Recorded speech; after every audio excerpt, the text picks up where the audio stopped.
Blog Talk Radio. This is the PFS Global Support Podcast. Our mission is to provide support, guidance, and coping strategies for men afflicted with the condition known as post-finasteride syndrome. While this is a new condition, medical research is currently working to find out more about this syndrome and hopefully a cure. The podcast, its listeners, and the victims of PFS would also like to reach out to Merck Pharmaceuticals. They are the manufacturers of finasteride, and we believe they have an ethical and moral obligation to help the men damaged by their drug. Donations can be made to the PFS Foundation, which is not affiliated with this podcast. The PFS Global Support Podcast is an independent production of men afflicted by PFS. The PFS Foundation is a 501c not-for-profit corporation, and donations made to the foundation are tax-deductible. Visit pfsfoundation.org for more information. And now, on to the show with your host, Adam Held. Good evening. My name is Adam, and I am the host. I want to welcome Vincent from Australia. Vincent, can you hear me?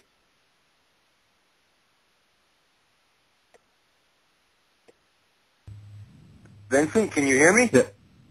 Yeah, I can hear you. Can you hear me? I can hear you. Vincent is calling from Australia, and Vincent, I guess, just like you to tell us, I guess, your journey with finasteride. All right. Well, I'll go through it quickly. Basically in September 2008, it started. I noticed I was losing some hair from my head, and when I was washing my hair in the shower, I'd see it on my hands, and it would be clogging up the drain, and I'd see it on my pillow. And my brother, who's 2 years older than me, had been losing hair for, I guess, a few years, and I thought, it's my time has come, and it's just a genetic thing, and I'm going to have to deal with it. At that time, I was in Thailand, and everything was going well. I had, plenty of money. I was dating lots of women. Life was really good, and I did the research. I looked on the internet what to do about this hair loss, and I found out about three things which most people recommended, which were Nizoral, Propecia, and minoxidil.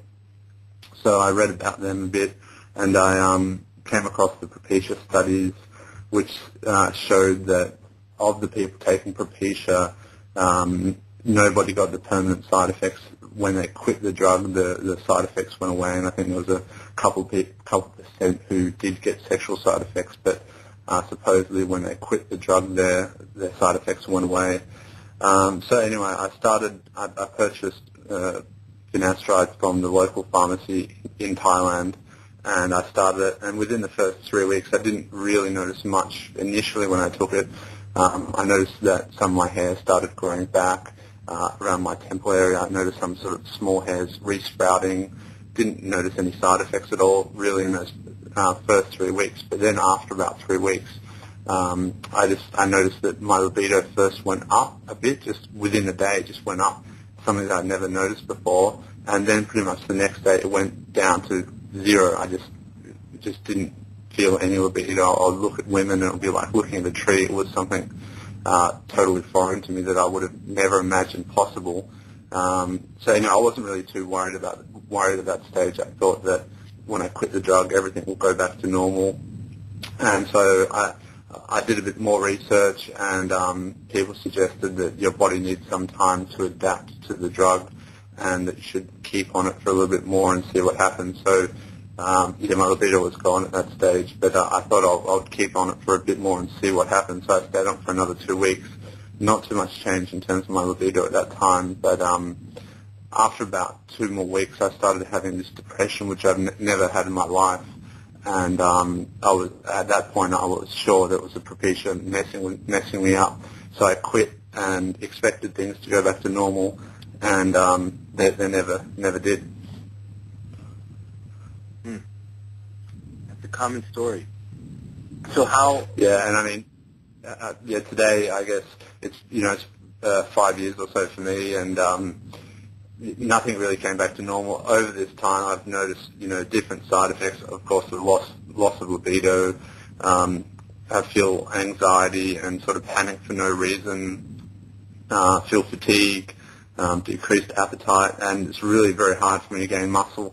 Before I was taking Propecia, I was going to the gym a lot, trying to gain a lot of muscle, and I was about 96 kilos, really strong.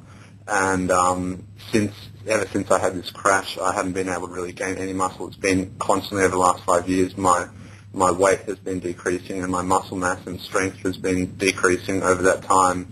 And I think, as you mentioned, that you get fat on your hips.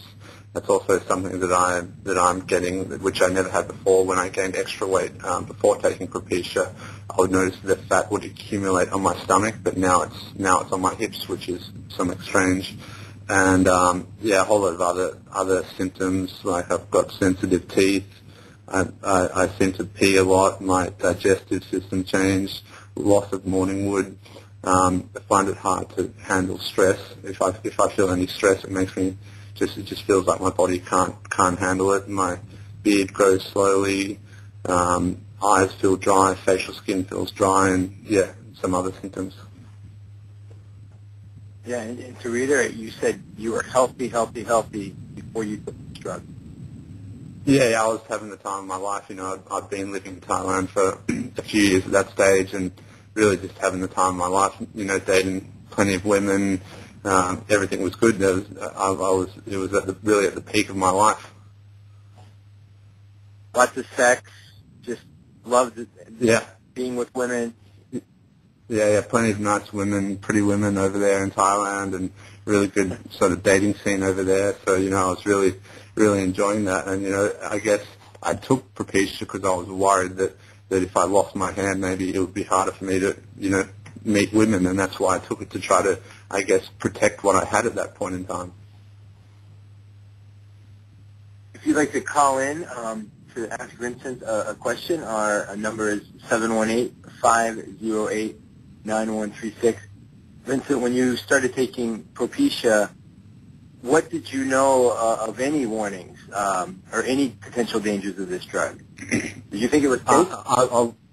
I wasn't aware that there was any risk of permanent damage. I mean, I definitely read the study which we've probably all seen, which shows that there is a small % of risk of sexual side effects, but when people quit the drug, they all go away. So I didn't think that I was getting myself into anything. I thought, if worse comes to worse, I'll stop taking it, and everything will be back to normal.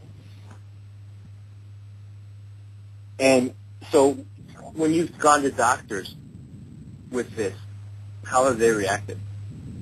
Yeah, I mean, I've been to, lots of doctors. I've been in Thailand, I've been in Australia, and I've been to endocrinologists, andrologists, and plenty of other doctors, and they don't really understand the concept. I mean, because it's such a strange sort of condition. I mean, the average doctor don't really understand what's going on. They may offer you an antidepressant or something like that, but not much else in that. I mean, if your hormone's in range, I mean, my free testosterone is at the bottom of the range, but it's in the range, so they say, that's fine. I've got some other problems with my blood tests and my saliva tests, but they just seem to ignore those issues and just basically maybe look at me and say, you're fine, when obviously I'm not. And my body has had big changes within a very short time after taking that drug. How about your family? How have they reacted to the PFS? Yeah, they're supportive, and they can see dramatic changes in me. I mean, everyone can see, all my friends can see there's, been very, very dramatic changes. It's really, really changed me. I mean, they cannot do much, but they're supportive, and they try to help me, try to get me to see more doctors, try alternative treatments and so forth. They just try and support me with it. For anyone that's listening that might be kind of in our shoes, Vincent, have you found anything that helped alleviate any of the symptoms? Well, I mean, yeah, I guess I've tried lots and lots and lots of things over the last 5 years. I guess I've almost tried it all. All herbs and hormonal treatments, steroids, everything. Really, I've tried all forms of testosterone replacement therapy. The only things that really gave me a good effect was injectable testosterone, but the effect only lasted for a short period of time, maybe a week or so. The positive benefits only lasted. Also, when I reduced my estrogen by taking various anti-estrogens, that also helped me get my libido back, but it wasn't really permanent. It was kind of fluctuating, but it was really when I took some anti-estrogens, that was the first time that I felt my libido in many years come back. But it didn't seem that was solving the root problem, but it seemed that was changing something in my system, and it helped temporarily, but the effects didn't really last. So I mean, yeah, I've tried a lot, but unfortunately I haven't found anything that's been able to offer sustained benefits. Yeah, I think that's consensus among the PFS community.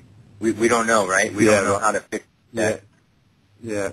I mean, it seems pretty common. Lots of people have tried the various treatments, testosterone and so forth. Some people get a benefit in the short term, but of the people who get sustained benefits, there's really, I don't know if there's any at all. There might be one or two, but I mean, I don't really keep up with the websites and so forth that much these days. I kind of just try and do my own thing, but I guess that's the thing. Nobody's really found treatments that really offer sustained benefits. You said you're taking, is it an antidepressant? It's Remeron for my sleep. Yeah, it really helps with my sleep. And was that a sleep. problem for you? Insomnia? I don't have any problem with sleep. What about other effects? Oh, the Remeron. The main effect that it causes a craving for carbohydrates. So you can eat a lot. And a lot of guys gain weight on it. You just have to be aware that you're going to crave. But I sleep like a good 8 hours a night. I have dreams. It's really helped. So if anybody's listening to this, and Vincent, I know insomnia wasn't a problem for you, but I know a lot of the guys that I've talked to, it's a pretty common side effect. But again, not everybody's different. But it does seem like the loss of libido and loss of morning wood, and these are some common symptoms that most of the guys have. Yeah, right. So I just want to ask, if you go on a date now, can you take us through how's it different than it used to be? Well, I mean, at this point in time, I try to keep up dating women for a couple of years after this happened, but really I kind of, up until now, it's been, 5 years, and I kind of lost interest. There's no real point for me because I don't have that drive that I had before that would force me out and make me want to go out and meet women. Now I don't have that drive at all. So, I mean, now I don't feel interested in women. I don't, feel attracted. I don't feel I need any sex. So I don't, at this point in time, I'm not really dating any women, and unless, my condition changes, I don't think that situation will change. But I mean, I was dating women, I guess, within the first couple of years this happened, kind of forcing myself, and everything worked. It's just I didn't have that drive. It was just I was kind of pushing myself to do it. Yeah, I'm in the same boat. Vincent, is there anything you want to share with the world about this condition? Well, I mean, time is up. I guess there's a lot of people in this state at the moment, and we really have to try and do all we can to at least find the root cause. I mean, it seems so mystical that it's been how many years now? Maybe 10 years for some people now, and we still don't understand exactly what the root cause is. So I guess we need to try and address this condition, and rather than ignore it, we need to try to do our best to, as you say, fund research, do our own reading, research, testing, contact people that could help us, basically do all we can to try and solve this issue, because that will not only help you, it will help all of us. And, not really that much progress has happened in the last 10 years, and now there's so many people with this condition, we really need to, all put our efforts into trying to get somewhere with this condition. Well, thanks for joining us, Vincent. I appreciate you calling from the other side of the world. Good luck. Yep, all right. Hopefully we'll meet in different circumstances. Yep. Okay. Yeah. Well, I'll speak to you later. Thank you for listening to the PFS Global Support Podcast. This independent production is for PFS victims and their families. You can reach the program via email at pfsglobalpodcast@gmail.com. Donations for PFS research can be made to the PFS Foundation at their website, pfsfoundation.org. Again, thank you for listening to this week's PFS Global Support Podcast.